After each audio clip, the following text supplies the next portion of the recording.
appreciate being able to welcome you as a community, and I hope that you enjoy your time and your stay here in Brigham City. Enjoy our atmosphere of family that we cultivate here, and inclusion that really brings us together as a community. On February 19, 2022, Governor Cox signed Senate Bill 58, Day of Remembrance, observing the incarceration of Japanese Americans during World War II, sponsored by my dear friend, former State Senator Jamie Wamoto, who worked very hard on this bill. This bill designated an annual day of remembrance, observing the incarceration of Japanese Americans during World War II, adding this annual day to the state's official calendar for commemorative periods. I'm grateful for this organization that tried to make sure that this memory is always meaningful and will be taken with the seriousness for which it deserves. So you know, Box Elder County understands the value of our Japanese American friends and neighbors and members of this community.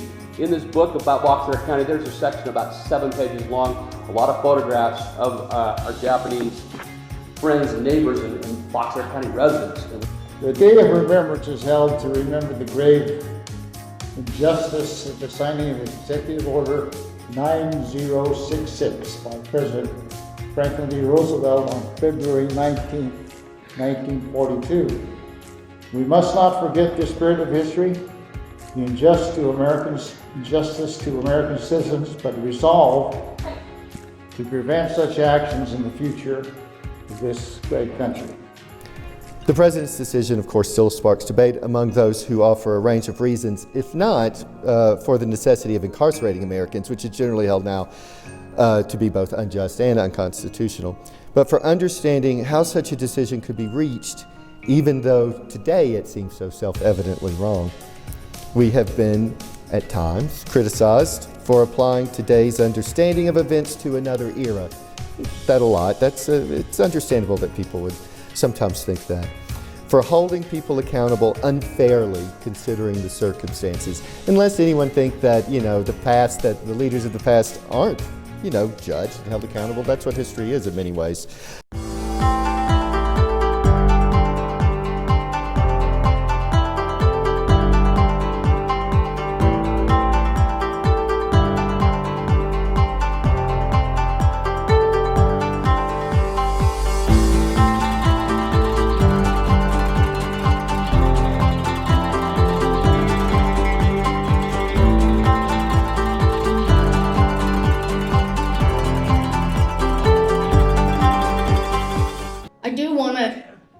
Give a big thank you to my Wasatch Front North group that did a fantastic job putting this together. I really appreciate that.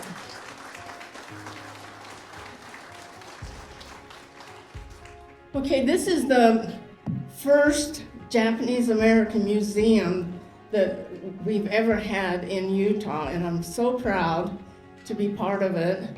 And Elena did a fantastic job. This exhibit truly required the input, labor, and perspectives of so many people, as you will see. It exists because of a shared belief that the story of the Japanese American community in Box Elder County needed to be collected and shared in a meaningful way that had not happened before. There were efforts in the past. We built on the work of the Box Elder County Japanese American Reunion book from 1990 and the Century of Japanese Americans in Utah book from 1996. We looked to the recent robust efforts of the Topaz Museum, the Moab Museum, Minidoka Historic Site, and of course national projects like the Densho Encyclopedia. But we heard from so many people, and we saw for ourselves, that no one had done the work to capture the unique, multi-generational, complex tapestry of life in our region.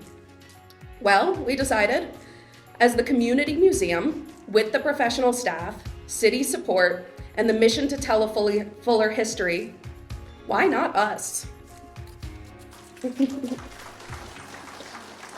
It's really great to be back to Brigham City, my second home.